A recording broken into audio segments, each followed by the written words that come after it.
All right, so let's get talking now. We have our guest joins us now. Mr. Nelson Akujumi is a policy and public affairs analyst. He joins us now to make sense of some of these stories of today. The first one, let's start from the issue of President Tinubu meeting with some of the governors yesterday at the at the National Executive Council meeting in Abuja, which of course he directed the, Shettima, his VP now, and some other governors to start working on palliatives and salaries. So, Mr. Kujumi, good to have you. Thank you. I want us to begin from that note. It looks like the meeting yesterday ended, peacefully, but again, questions, arise. The salary issue is there, the palliative issue is there, but the question is, people are going to be enjoying this salary, maybe just basically those who work in the public sector, not in the private sector. So let's start from there. What's your opinion about that meeting? What did you get out of that meeting yesterday? Thank you very much. That was a meeting. Thank you for having me. Good morning to our viewers, respectfully. That meeting yesterday was between the Governors Forum and Mr. President. And Mr. President directed NEC, the National Economic Council, which is headed by the VP, to look at the modalities for review of those, indices that is the crux of negotiation with, between the government and the organized labor, both the TUC and NLC. And we must also recollect, or we should inform ourselves, that the negotiation will also involve the organized private sector, because it is not only the government that is employers of labor. And when we are talking about, salary or wages review, most of the time the government sets up a tripartite, committee. And that tripartite committee consists of the federal government, the state government, as well as the private sector, because they are also stakeholders with regards to, wages and salaries in Nigeria. They are recognized under the trade unions and under the Federal Ministry Act or what have you. So the meeting yesterday was a good one.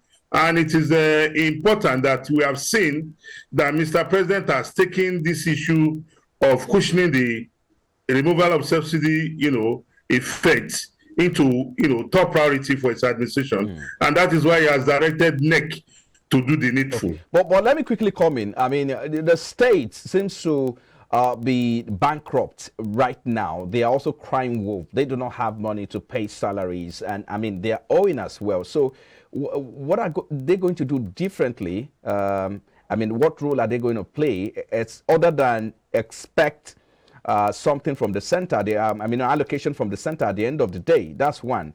Now, the TUC is requesting for 200,000 naira. That's the demand they are, that's their demand at the moment. How feasible is that? And when do we start bringing the the private sector into the conversation? I think I need you to address those issues. One, the states are bankrupt today because of the fuel subsidy regime. You recollect that in the previous administration of President Muhammadu Buhari, the Minister for Finance, I think that was late in 2022, around August, September, if I'm correct, told the whole world that Nigerian Treasury has been running on non-oil sector revenue, meaning that for 8 months, they didn't get a dime, from, oil sales, crude oil sales, that every profit they made has been used to subsidize, petrol PMS. So if we have a regime that has stopped, this leakage, it means the states will have more money. The states will have, maybe triple or 4 or 5 times what they are earning now. And that means their insolvency matter will be resolved. Also, you talked about how do we bring the private sector into this conversation. The private sector is already gearing up because they are involved. We have seen that the private sector at every point in time with regards to our economic issues or our political issues, I've always come up, to hear their own views. And, the government is setting up a tripartite, committee. And that tripartite committee will also involve the private sector. As we speak, I expect the private sector, to have gotten all their acts together documentarily, such that when the committee is formed and the time for the meeting starts to negotiate, discuss, and debate these issues, every stakeholder will come there armed with their facts to substantiate their position. Then, talking about the demand of the TUC for 200,000 naira, don't forget, this is a negotiation. And negotiation, there's no rule that says whatever you come up there with, you must stay rigid. Negotiation is about give and take. If you have come with 200,000 naira and the other party has acceded to part of your demands, in industrial relations system, it is the spirit that you give and take. You can come with 10 demands and be able to get just one or even half. That's a victory for in industrial relations. So the feasibility of asking for 200,000 naira per month, is there, and the other actors will also come with their facts, and they will exchange notes. And what I just told you earlier on is that in negotiation, it is the issues, it is the facts, it is the indices. It is not about, oh, this is my position. You must be armed with fact to buttress whatever you are saying. So the stakeholders meeting at that level, they will distill all those information, and they will come to a conclusive agreement, I believe, at the end of the day. Oh, okay, so let's move on quickly to our next story. I mean, perhaps this is one of the biggest stories of the day.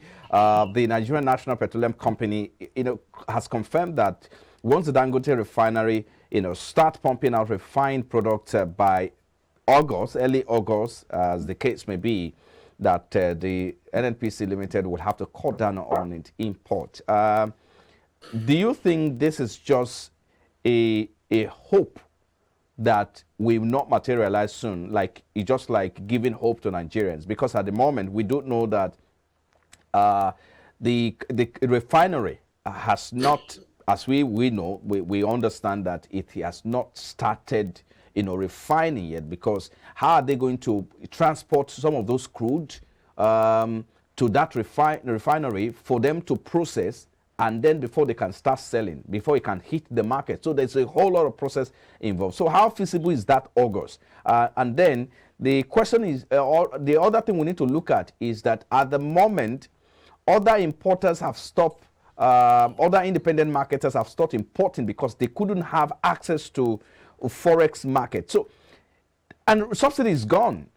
So how do we begin to address this issue to have a seamless operations in the downstream sector?